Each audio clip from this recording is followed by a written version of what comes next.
Good morning, Mario, and good morning, Switch fans, and good morning, Nintendo, because they're doing heavenly work, providing us with new updates on two major Switch games that mysteriously missed E3.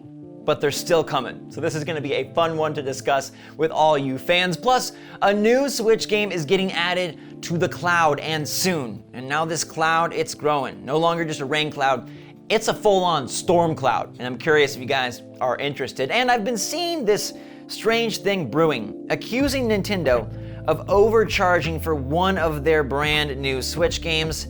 I have thoughts, and I'm hoping that at least some of you can back me up. So what's going on, guys and girls? It's Zach from SwitchForce. Hope you're all having a fantastic Friday. I think it's been 10 full years since Rebecca Black took this day hostage. So if you're ready to take it back and have a great weekend, make sure to smash that like button and let me know in the comments down below how you feel about these different issues and if you're excited about these updates. Now, if you're new here, welcome. You got a lot of fun in your future. We do Good Morning Mario Monday through Friday, plus uploads on the weekend. So much Nintendo passion and play. Subscribe if you dare. Before we get to the big stories, a quick update. All right, yesterday we talked a lot about error code 21231502, preventing so many of you from downloading off the eShop. Now, since Good Morning Mario yesterday, this has erupted, as I kind of predicted. We've seen a lot of publications pick it up, and nobody knows when it's gonna be solved. So again, my sympathies to all of you that can't figure this out. I have no solution. Nintendo has no solution.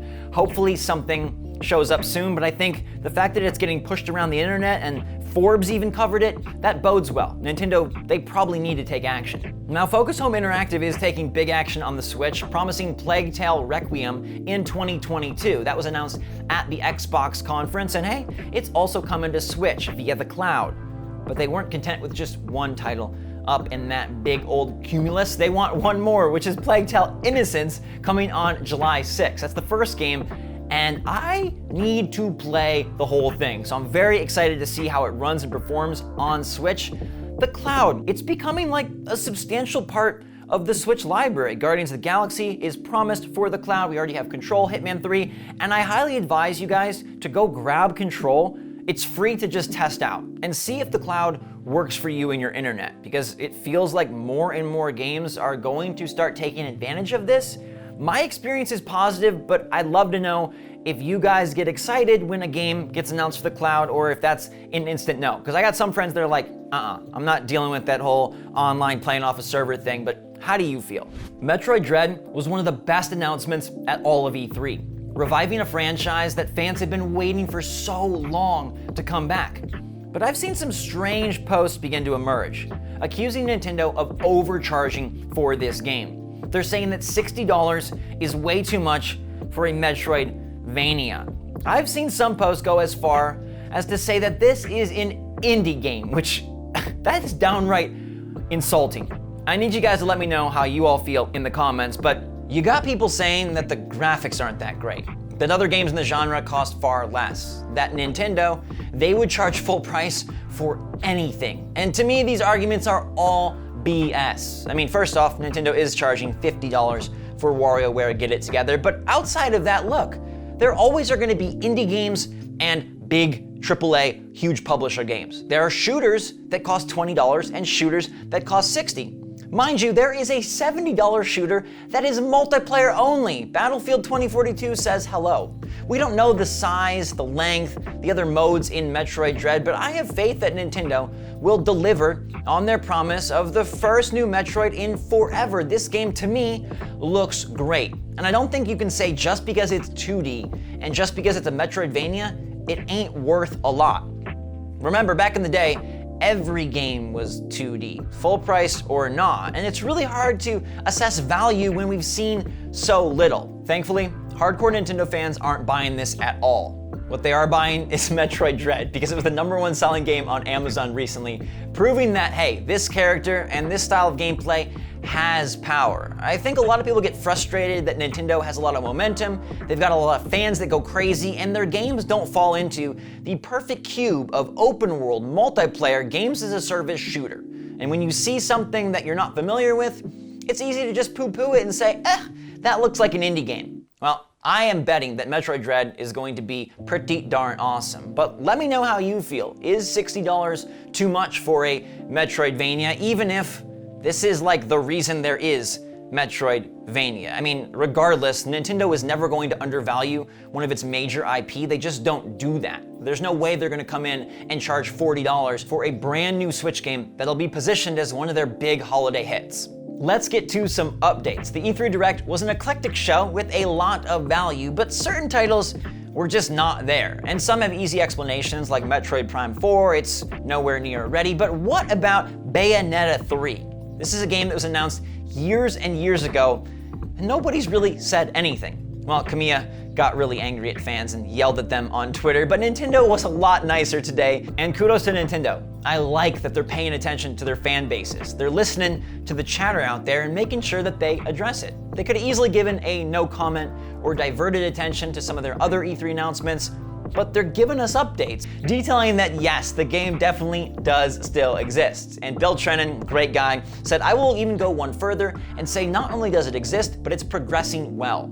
We like to show things whenever we're ready to show them, and certainly we like to show things when the developer's ready to show them. So we didn't have it at E3, but stay tuned." Now, I think we all kind of knew that Bayonetta 3 wasn't canceled, but it's so good to get confirmation that it is progressing well. And hopefully we see something from Platinum in the near future. They didn't have the best E3 showing, but I have full faith that Bayonetta 3 will do better than Babylon's Fall. And a couple years ago, they said that they were expanding the scope of Bayonetta, and that was some of the reason for its long departure. I mean, they said they're trying to rewrite the way they do development and make it different than Bayonetta 1 or 2, so it makes sense that this one has taken some time. Plus, you always gotta factor in the pandemic, but it seems like Bayonetta 3 might be nearing a new debut.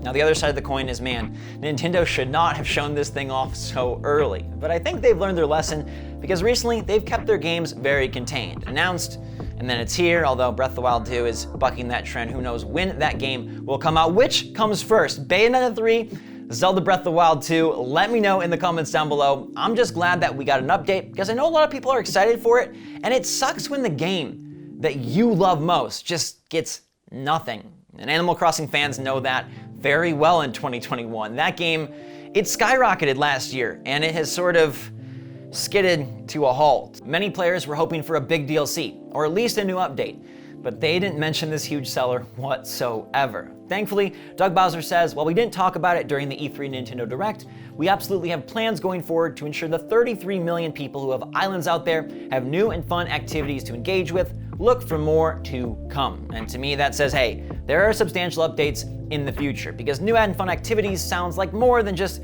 seasonal items and events, and verbiage-wise, they have talked about seasonal events and they've talked about UGC, user-generated content. They haven't really said new and fun activities, so to me that seems like they're scheming for something more, and they better, because that community is really, really, really anxious for it. So for Bayonetta 3, I'm hopeful we'll see something at the next Direct. You're looking at a September timeline for the big fall showcase. I don't think we're gonna get a release date, but hopefully it's a 2022 title. And then Animal Crossing, that should have news far sooner. I would be surprised if we went through the whole summer with nothing out of Isabelle and Tom Nook. I think we do have a substantial update waiting in the wings. Wings of Brewster, I don't know. But thank you, Nintendo, for giving us updates on these two big games. On to the poll. It's the last one of the week, but make sure to check that community tab in the evenings and turn your notifications on so you can be a part of the conversation. Today I want to know about your amiibo. How many amiibo do you own? Especially because amiibo have been in the news lately. People scalping the heck out of them, angry at Loftwing, prepping for the Metroid ones, and shockingly, 44% of you got none. That's pretty smart. You're saving yourself a lot of money. I do like my little shelf toys, but you know, you might be onto something there. Now, me and 6% have over 50, which feels, do I have a problem? I just love Nintendo. And in the beginning, there was this hope that amiibo would become so much more. It never really transpired, but once the fun starts, it's kind of hard to stop. And once you have like so many, you might as well have all of them, but most popular was 1 to 4, 23%. You're picking your favorite characters, your favorite games. I like that a lot. 14% said 5 to 10, 13% said 11 to 49. That's still a big percentage that owns double-digit amiibo, which is Nintendo. They like that, but man, 44% with none of them? That surprised me.